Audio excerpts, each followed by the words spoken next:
This podcast is made possible by our supporters on Patreon, who pledge an amount to contribute every month and in return get exclusive access to bonus content, merchandise discounts, and much more.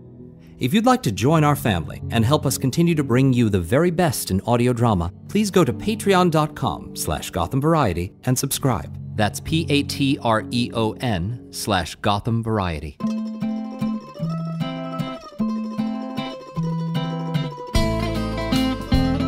And now, from New York, the Gotham Variety Podcast, in a unique series of theatrical productions. And here's your producer and host, Joe Rubenstein. Greetings and welcome to our 7th dramatic episode, our season finale, by William Sidney Porter, better known as O. Henry, master of the twist ending. Frequently panned by critics of the day but loved by the masses, O. Henry was nothing if not prolific, often writing a story a week in the early years of the 20th century, his heyday, stories informed by his eventful, well-traveled life, which included a 3-year stretch in prison for embezzlement. Actually, his pen name, O. Henry, was reportedly based on a guard at the Ohio State Penitentiary named Orrin Henry. But in addition to their surprise endings, O. Henry's stories are known for their wit and their playfulness, but tonight's tale, The Last Leaf, published in 1907, is on the somber side for sure.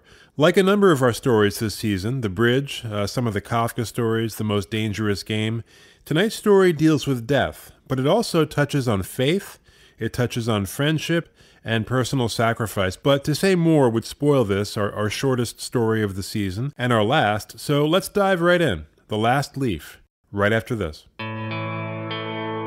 You can follow us on Twitter, @Gotham Variety, like us on Facebook, subscribe to our show on Apple Podcasts or Stitcher. We're on Spotify as well. Check out our website at gothamvariety.com, where you can send us your comments and questions. And if you love what we're doing, we'd love a 5-star review on the podcast platform of your choice. Reviews and ratings help keep our show on the charts, so more and more people can find us. The Last Leaf.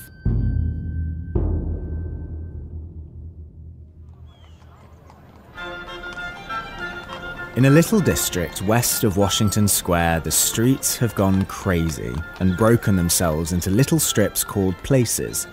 These places make strange angles and curves, one even crossing itself a time or two. To quaint old Greenwich Village, the artists have come prowling, hunting for north windows, 18th century gables, Dutch attics, and, above all, low rents. They've imported some pewter mugs and a chafing dish or two from 7th Avenue, and now the artists are a colony. On the top floor of a 3-story brick, Sue and Joanna, known as Johnsy for all her 21 years, have their own studio. Sue is from Maine, Johnsy, Los Angeles. They met at Delmonico's and found their tastes in art, chicory salad, and bishop sleeves so congenial that a fast friendship and joint studio soon followed. All that was back in gentle May, but now, in this frigid January of 1907, an invisible stranger stalks the colony, touching one here, another there with his icy fingers. The doctors call him Mr. Pneumonia. On the east side, the Ravager strikes boldly, felling his victims by scores, but here, through this maze of narrow, moss-grown places, his feet tread more slowly.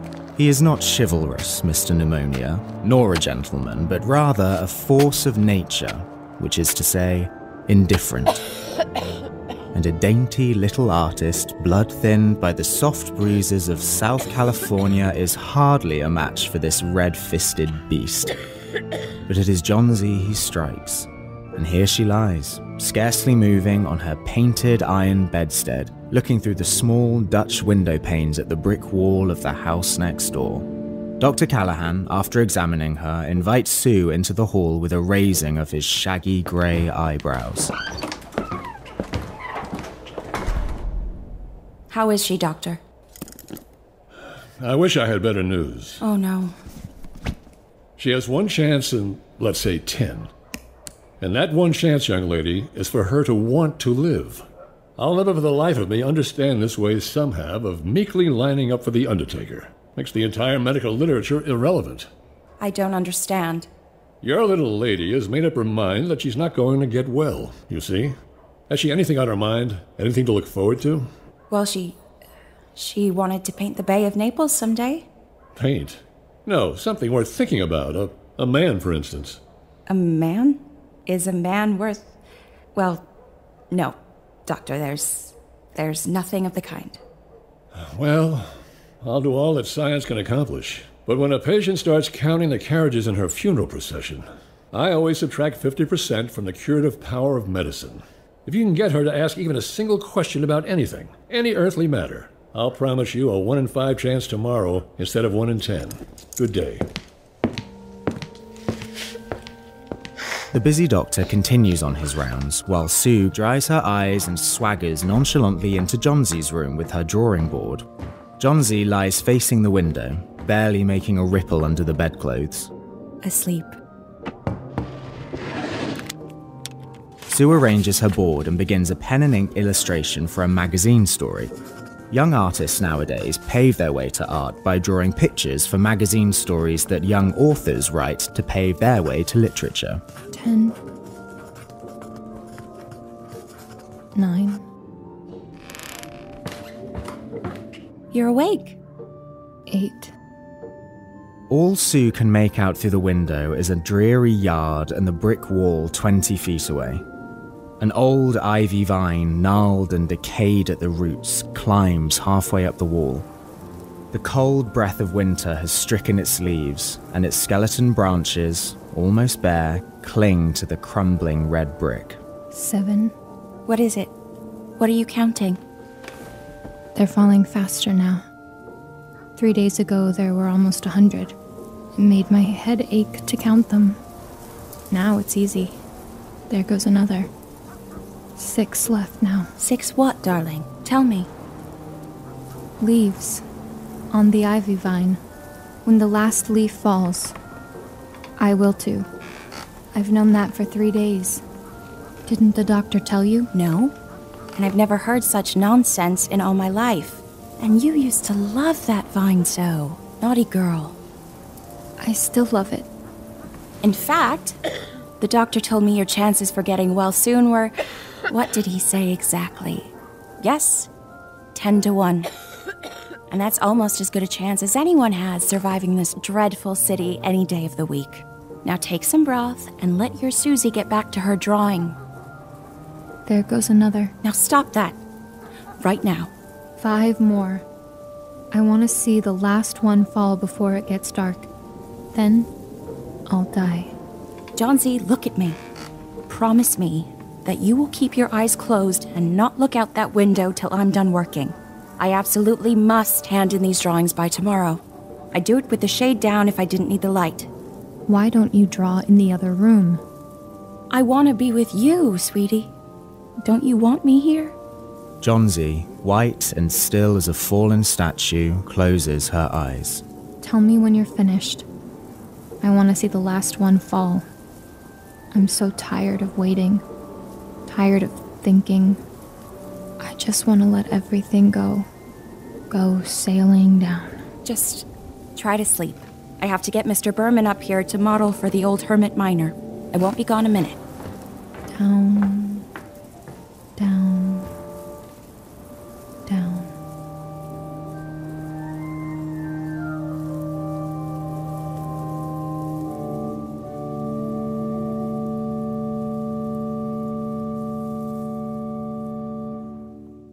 Otto Berman, an artist of 60 who lives on the ground floor, is a failure. He's always just about to paint his masterpiece, but never quite able to begin it. He earns a little by modelling for those young artists in the colony who can't pay the price of a professional. A fierce little man who scoffs at softness in anyone, Berman drinks gin to excess, talks to anyone who'll listen about his impending masterpiece, and then drinks some more. He regards himself as something of a special mastiff in waiting to the 2 young artists in the studio above. Mr. Berman? In one corner of his dimly lit den is a blank canvas on an easel, a canvas that's been waiting there for 30 years. Susie, you look terrible. What's the matter, girl? She tells him of Johnsey's death fantasy, and how she fears that her roommate, light as a leaf herself, will float away when her fragile hold upon the world grows weaker. Is there people in the world with the foolishness to die because leaves they drop off a confounded vine? I've not heard of such a thing. Never! And no, I will not pose as a model for your fool hermit dunderhead. Why do you allow such a silly business to come in the brain of her? Ach, that poor little Miss Yancey. If you don't care to pose for me, then don't. But I think you're a horrid old chatterbox. Just like a woman. Who says I will not pose? You did, just now. Go on, I was kidding. I come with you. For half an hour I've been trying to say I'm ready to pose. I haven't been here 5 minutes, silly man. God, someday I will paint my masterpiece and you'll go away, all of you. God, yes. Up in the studio, Johnsey is fast asleep. Sue pulls the shade down and motions Berman into the other room, where they peer out at the ivy vine. See it? Yes, I have eyes, girl. A heavy, cold rain is falling, mingled with snow. They look at each other solemnly for a moment. Well, shall we begin?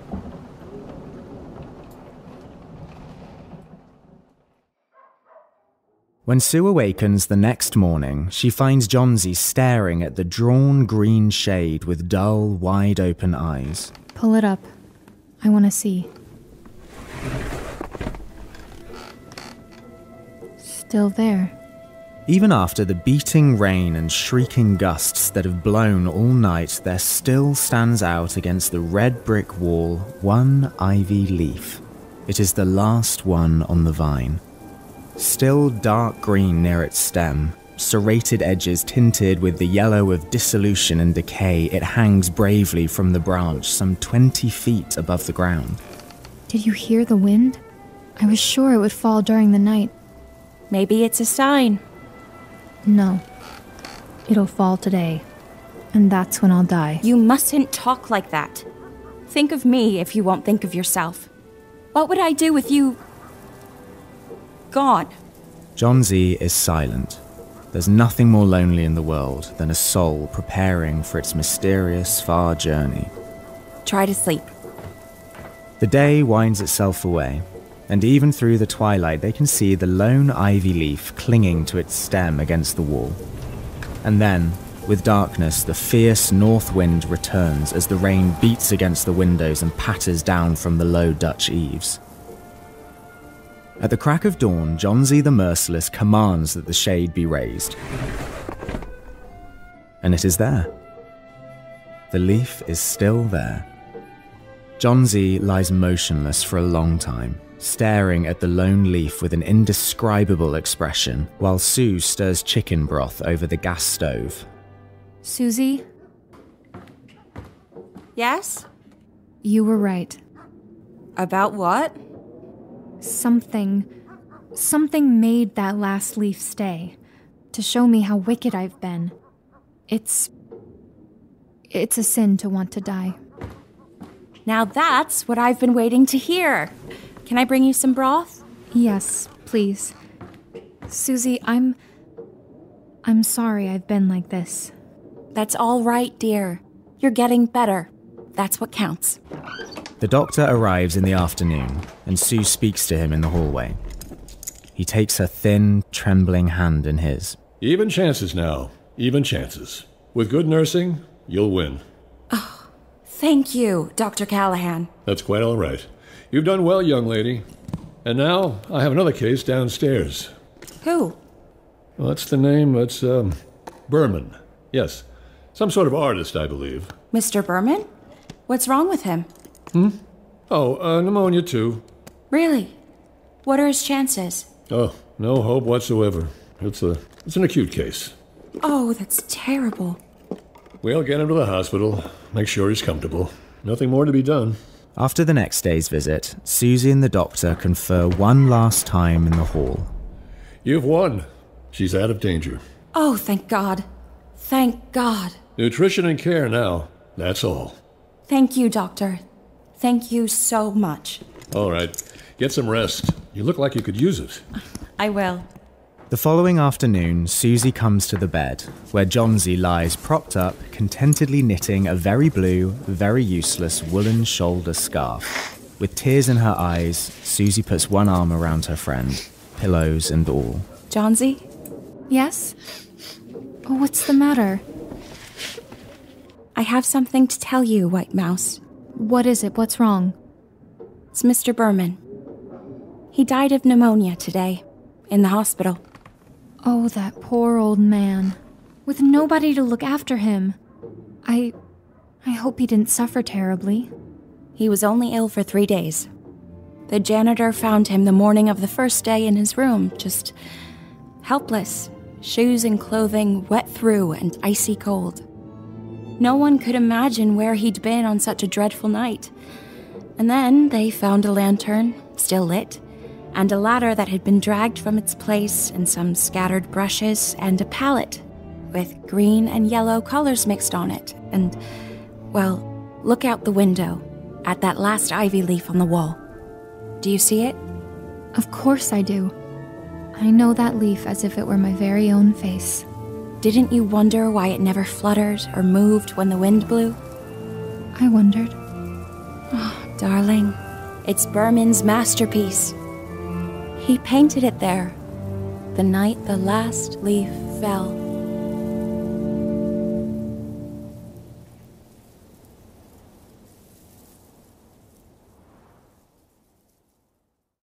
In tonight's cast, Molly Wheaton played Sue, Sarah Cheatham played Johnsy, Mike Pollock played Mr. Berman, Mike Callahan played Dr. Callahan. The doctor isn't actually named in the story, but I named him after Mike, and our narrator was James Evans.